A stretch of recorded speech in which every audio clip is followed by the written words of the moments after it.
Antwerp, Belgium, a bustling port city known for its diamonds, beer, and waffles.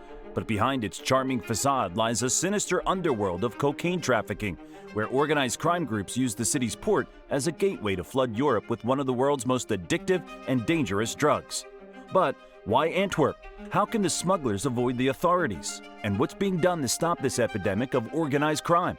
Let's dive into a crazy world of executions, powerful drug barons, and an ongoing struggle between criminals and the long arm of the law, right in the heart of Europe. Antwerp is steeped in history and culture. Its medieval city center is home to stunning Gothic architecture and a wealth of museums and galleries.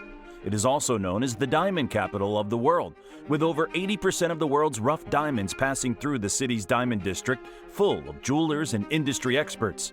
In addition, the city is also renowned for its food, with Belgian specialties like waffles, chocolate, and beer all readily available for locals and tourists alike to enjoy.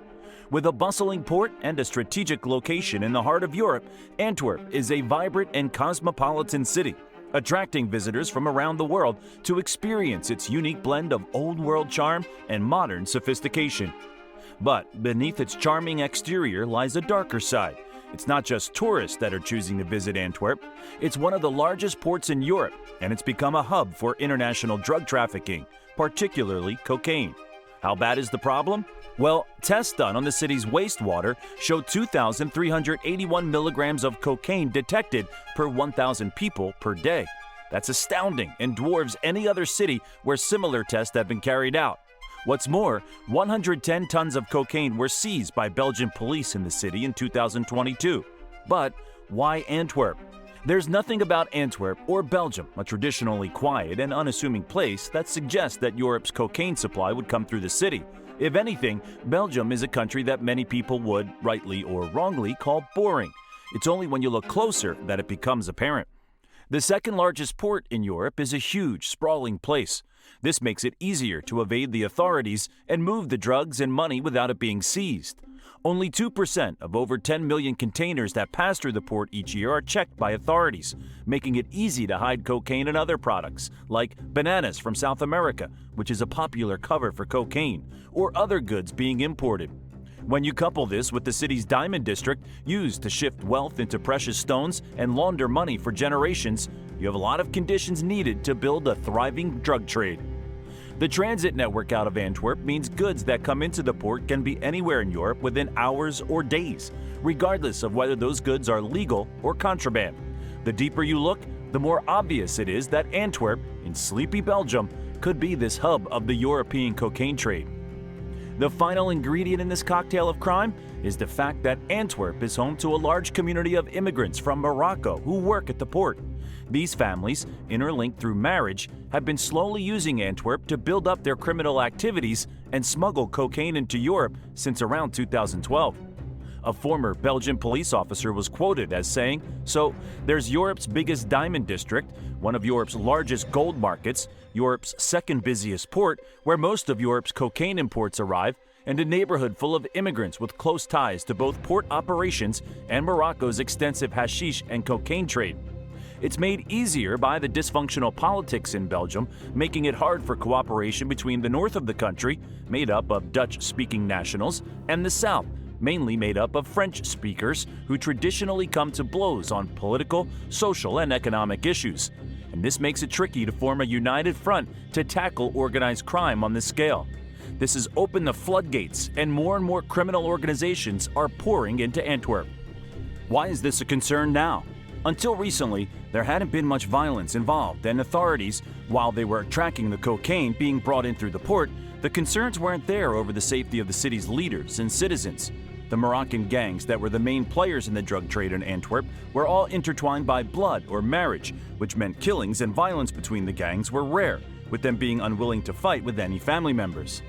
That has started to change as more and more criminal organizations come looking for a piece of the action in the city. The concerns became more severe as Dutch authorities began to make progress in stamping out criminal activities in Amsterdam and Rotterdam, where violence has been common in recent years. Now unable to continue operations in those cities, Antwerp is the logical place to retreat to, given a lot of the cocaine is arriving via the Belgian port anyway, and they were already having cocaine shipped from Antwerp to the Netherlands anyway. This has been further escalated by the rise in gangs from the Balkan states, who have also identified the opportunities available to them in Antwerp and have moved in too. There are now drug cartels from a wide variety of backgrounds and nationalities in the city, and where the peace was once maintained, it's becoming more and more difficult to do so. Shootings have become more common as rival gangs seek to assert their dominance over one another, the drawl of a larger slice of the thriving trade too tempting to ignore. The deaths aren't just gang members either. In January of 2023, it was reported that an 11-year-old girl was shot dead in her own home. She wasn't the apparent target of the attack, but collateral damage as the tensions ramp up. But what's causing the hornet's nest to stir?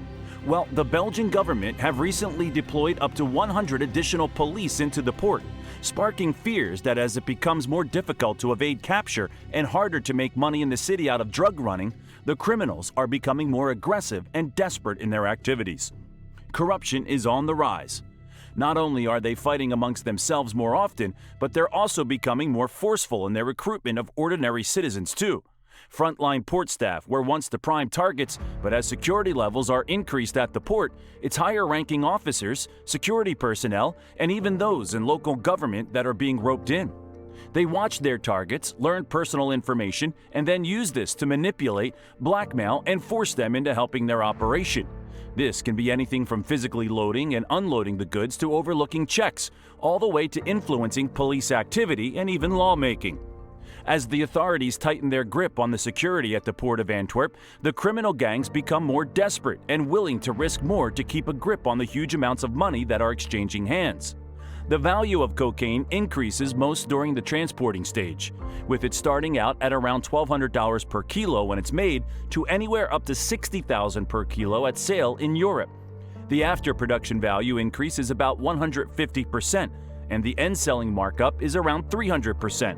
The rest of that huge inflation in cost comes from having to pay to transport it, and these gangs have a monopoly on that process into Europe. Officials are often having to go into hiding for fear of being harassed, manipulated, or even worse, killed to silence them. Speaking out against this unprecedented level of crime or moving to clamp down further on the criminals is now riskier, it seems, than actually smuggling cocaine into the port. It's only a matter of time until things get completely out of hand. So what is being done to fight back in this war on drugs?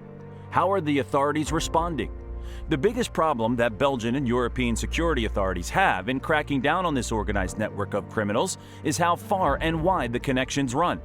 The links between the gangs in Europe who are importing and distributing the cocaine and the barons in South America where the drug is made are so strong that it's been reported someone in Antwerp ordered a hit on someone halfway around the world, with the expectation that it would happen within just hours of the phone call. There are also links to drug lords sat living in the high life of Dubai, staying well away from the scene of the crime, while others do their dirty work for them on the ground. While the progress is slow, cooperation between global narcotics enforcement agencies is beginning to happen, and it's starting to produce results.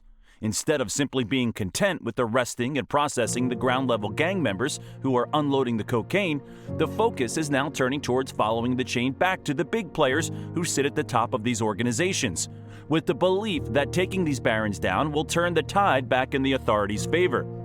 Methods include the setting up of a fake messaging platform that claimed to be encrypted, which fooled over 800 criminals in 2021, to improving the checks done on containers leaving ports in South America to get right to the source before it gets anywhere near Antwerp, and creating legal agreements with countries like Dubai so that it's easier to get to the heads of the gangs when they are identified, even if they are living in luxury there. They are also seizing record amounts of cocaine, with a huge 110 tons captured in 2022. While this might look like a big success to some, others have raised concerns that this creates a backlog of product sitting in warehouses, waiting to be incinerated, and that it could be an easy target for criminals to find and take back if they were to raid these units. If this were to happen, it would be a case of 2 steps forward and 1 step back for the authorities. What next? It seems that the roadblock for the fight on this lucrative underground trade in Antwerp is in the hands of lawmakers rather than police or security personnel. Police men and women can only do so much: investigation and seizure of drugs as it comes into the country, and assisting their counterparts in other countries to try to unravel the web of criminals working together across continents. This isn't the easiest way to uncover those at the head of these organizations. For that, you need to follow the money trail. In other countries, there are whole government departments, such as the FBI and FDA in the US, that have the budget, authority, and manpower to investigate these paper trails, transactions, and the movement of money until the person who's behind it all is exposed. In Belgium, a country that doesn't have a history of problems with organized crime, this simply doesn't exist. What's more, there isn't the political hunger to take a stand. Economically, the Belgian government doesn't want to spend the sort of money they would need to spend in order to make progress. The trade is also reportedly estimated to be generating $10 billion per year. Some of that money is propping up the Belgian economy, sparking suggestions that there may be some intention behind not pushing forward with more means of investigation and corruption at a high level. Conclusion: it remains to be seen how long this problem can be ignored before the violence and corruption simply cannot be allowed to continue. But for now, it seems that only slight measures are being taken to slow the growth of this illegal trade rather than stamp it out. What is clear is that Antwerp has become the biggest hub for cocaine smuggling in Europe, keeping the cocaine moving into the hands of the continent's drug suppliers, dealers, and users. What was once a historic city visited mainly by tourists has been hijacked by criminals from across Europe and beyond, as they all look to benefit from what is the perfect recipe for quick, simple access to cocaine from the Americas, with little risk of being caught. What do you predict will be the next chapter in Antwerp's gripping saga of drug trafficking? Share your thoughts with us in the comments section below. And if you found this glimpse into Belgium's hidden underworld as fascinating as we did, give us a thumbs up and hit that subscribe button to catch more thrilling content. Don't forget to ring the notification bell so you never miss out on our next upload. Until then, stay curious.